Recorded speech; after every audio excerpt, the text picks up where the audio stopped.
Kita lanjutkan dialog di Kabar Petang. Saya ingin ke Bang Doli. Bang Doli, sejauh ini kan tadi kita sudah menyebutkan nama Gibran. Nah, kalau nama Erick Thohir yang sudah juga santer nih disebut, kita langsung konfirmasi saja nih ke Bang Doli. Kalau misalnya Erick Thohir, benarkah Golkar tidak setuju dan memilih untuk tidak lagi bersama dengan Prabowo Subianto? Kan dari awal koalisi ini dibentuk, prosesnya cukup matang ya. Sebelum kita menandatangani deklarasi, terus partai integritas, membangun kerjasama politik bersama dengan Gerindra, dengan PAN, waktu itu dengan PKB, kemudian datang Demokrat, PBB dan seterusnya, itu bukan keputusan yang main-main, ya, bukan keputusan yang sederhana gitu. Jadi itu melalui proses komunikasi politik secara internal yang cukup panjang dan matang. Nah, jadi kita sudah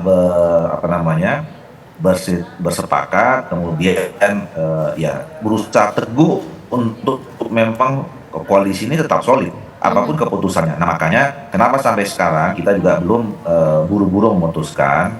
Nah, banyak pertimbangan, banyak variabel ya. Salah satunya untuk bagaimana supaya memang semuanya bisa menerima dengan baik apapun keputusan itu ya, siapapun yang nanti kemudian ditunjuk oleh semua berdasarkan keputusan musyawarah ini yang menjadi calon wakil presiden. Dan tadi ya ketika kan menghitung ya dari berbagai perspektif. Nah, di dalam waktu kesempatan yang masih cukup ini kita juga membuat kalkulasi masing-masing.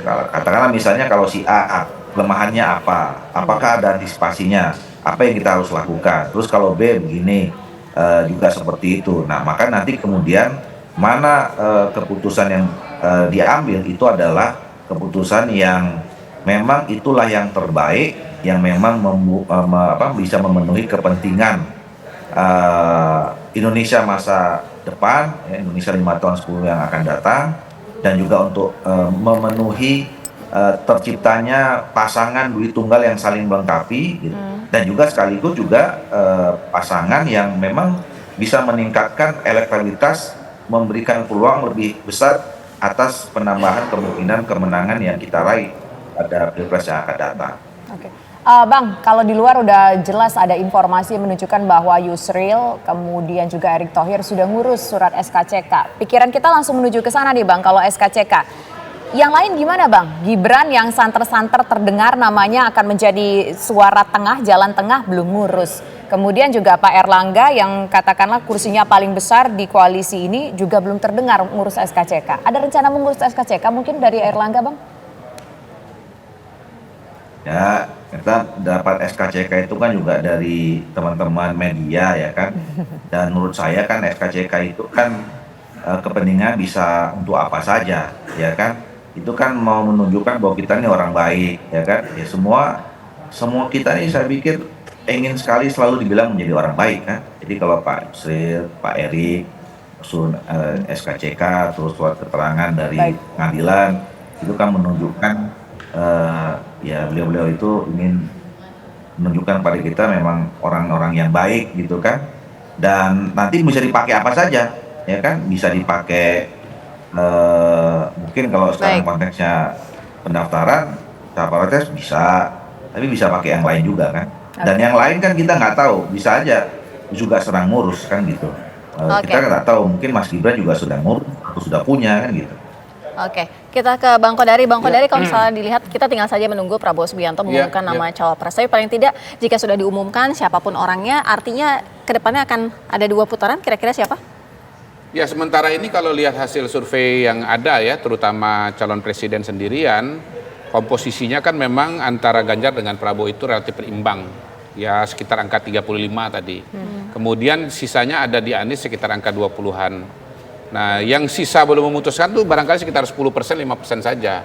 Dan yang 10% ini kalau didistribusikan nggak ada yang nyampe 50% tuh, gitu. Jadi kalau linear ini akan satu putaran ya. Walaupun misalnya nanti ada salah satu nama yang sangat populer tiba-tiba masuk, punya potensi suara yang ya besar ke depan. Gibran, karena begitu buat ya? saya survei itu elektabilitas sebetulnya masih saya bagi 2 juga.